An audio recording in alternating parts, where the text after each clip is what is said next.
আজকে মনোনয়ন ফর্ম সংগ্রহ করলাম। বিশেষ করে আমি একজন মুসলিম হিসেবে আমার রুহ যখন আল্লাহ সৃষ্টি করেছেন তখনই আমার ভাগ্যে লিখে দিয়েছেন যে আমার কপালে কি আছে।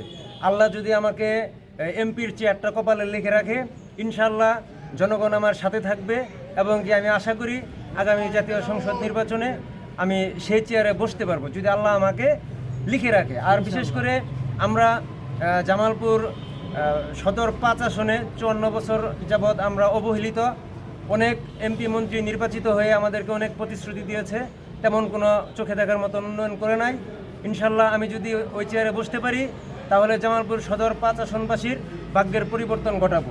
আর বিশেষ করে আমার নির্বাচনী ইশতেহারে 1 নম্বরে থাকবে যে সরকারি সকল বরাদ্দ আমরা জনগণের সম্মুখে প্রকাশ করব এবং সঠিকভাবে বন্টন করার মাধ্যমে জনগণের কাছে পৌঁছে দিব।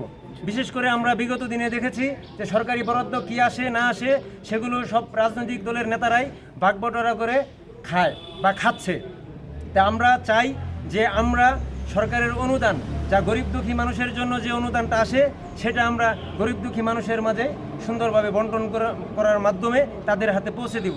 আর বিশেষ করে আমরা যুবকদের জন্য বেকারত্ব দূরীকরণ বিষয় নিয়ে আমরা কাজ করব, মাদক নির্মূল বিষয়ে আমরা কাজ করব এবং কি নারীদের জন্য আমরা কর্মসংস্থানের ব্যবস্থা করব, যাতে করে আমরা জামালপুর জেলাকে একটা আধুনিক উন্নত জেলা হিসেবে করতে পারি। আমি গণ অধিকার পরিষদের মনোনীত এমপি পদপ্রার্থী জামালপুর সদর 5 আসনে আমি গণ অধিকার পরিষদের দলীয় মনোনয়ন ফর্ম আমি সংগ্রহ করলাম। সাংবাদিক ভাই আসেন।